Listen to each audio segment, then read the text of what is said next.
सोना हुआ सस्ता और चांदी भी फिसली। क्या ये खरीदने का सही मौका है या अभी और भी गिरेंगे दाम? अगर आप गोल्ड में निवेश या खरीदारी करने का प्लान बना रहे हैं तो अपडेट आपके लिए बहुत ज़रूरी है।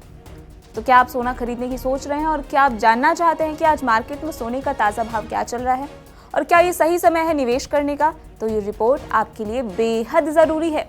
आज के समय में सोना सिर्फ एक गहना नहीं है बल्कि एक मजबूत निवेश भी माना जाता है, लेकिन इसकी कीमतें हर दिन बदलती रहती हैं और यही वजह है कि सही समय पर खरीदना बहुत अहम हो जाता है।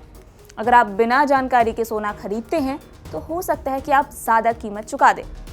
इसलिए हम आपके लिए लेकर आए हैं आज के ताज़ा गोल्ड रेट्स की पूरी जानकारी, जिसमें आप जान पाएंगे कि 24 कैरेट, 22 कैरेट और 18 कैरेट सोने की कीमत आपके शहर में क्या चल रही है।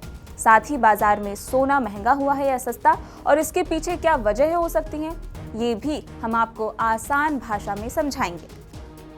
इसके अलावा हम ये भी बताएंगे कि क्या अभी सोना खरीदना आपके लिए फायदे का सौदा हो सकता है या आपको थोड़ा इंतजार करना चाहिए, क्योंकि बाजार के उतार चढ़ाव को समझकर ही सही फैसला लिया जा सकता है। भारत में आज यानी 27 अप्रैल को सोने और चांदी की कीमतों में गिरावट देखने को मिली है, जिसने निवेशकों और खरीदारों दोनों का ध्यान अपनी ओर खींच लिया है। मल्टी कमोडिटी एक्सचेंज यानी MCX पर सोने की कीमत घटकर 1,52,447 रुपए प्रति 10 ग्राम पर आ गई है। वहीं चांदी की कीमत भी 0.41% गिरकर 2,43,624 प्रति किलोग्राम हो गई है। और अगर अलग अलग शहरों की बात करें तो कोलकाता में 24 कैरेट सोना 15,442 रुपए प्रति ग्राम, जयपुर और अहमदाबाद में करीब 15,447 रुपए प्रति ग्राम और पुणे में 15,442 रुपए प्रति ग्राम के आसपास चल रहा है। 22 कैरेट और 18 कैरेट गोल्ड की कीमतों में भी इसी तरीके की हल्की गिरावट दर्ज की गई है। अब सवाल ये है कि आखिर ये गिरावट क्यों आई है?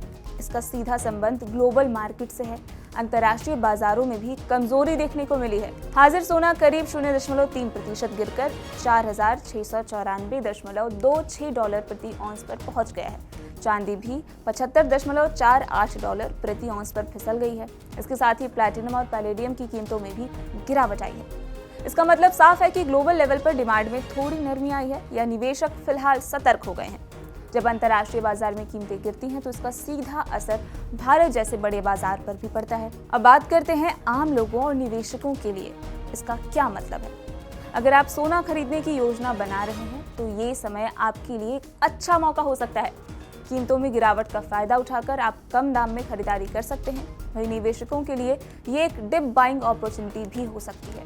हालांकि बाजार में उतार चढ़ाव हमेशा बना रहता है, इसीलिए जल्दबाजी में फैसला लेने से बचना चाहिए। एक्सपर्ट्स की माने तो ग्लोबल इकोनॉमिक संकेत, डॉलर की मजबूती और ब्याज दरों में बदलाव जैसे फैक्टर्स आगे भी कीमतों को प्रभावित कर सकते हैं। सोना सिर्फ एक आभूषण नहीं है बल्कि एक मजबूत निवेश भी है और ऐसे गिरते दाम कभी कभी आपके फायदे का सौदा हो सकते हैं।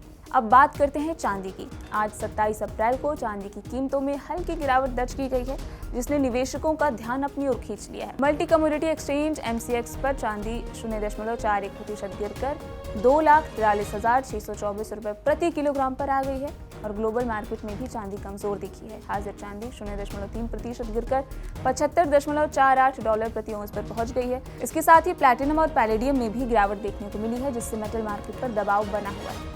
इस गिरावट के पीछे मुख्य वजह है अंतर्राष्ट्रीय बाजार में मांग की नरमी और निवेशकों का सतर्क रुख। जब ग्लोबल कीमतें गिरती हैं तो भारत में भी इसका सीधा असर देखने को मिलता है। अगर आप चांदी में निवेश करने की सोच रहे हैं तो ये समय एक अच्छा एंट्री पॉइंट हो सकता है। हालांकि बाजार में उतार चढ़ाव देखते हुए सोच समझकर फैसला लेना जरूरी है। आखिर में हम वही बात करते हैं जो बात साफ है कि सोना सिर्फ एक आभूषण नहीं है बल्कि एक अहम निवेश भी है। इसके दाम कई घरेलू और वैश्विक कारणों की वजह से ऊपर नीचे होते रहते हैं, इसलिए बिना सोचे समझे इसमें पैसा लगाना सही नहीं है। अक्सर लोग त्योहारों या भावनाओं में आकर खरीदारी कर लेते हैं, लेकिन निवेश हमेशा समझदारी से किया जाना चाहिए। याद रखिए, सोना आपका है और इसमें लगाया गया पैसा आपकी मेहनत की कमाई का है।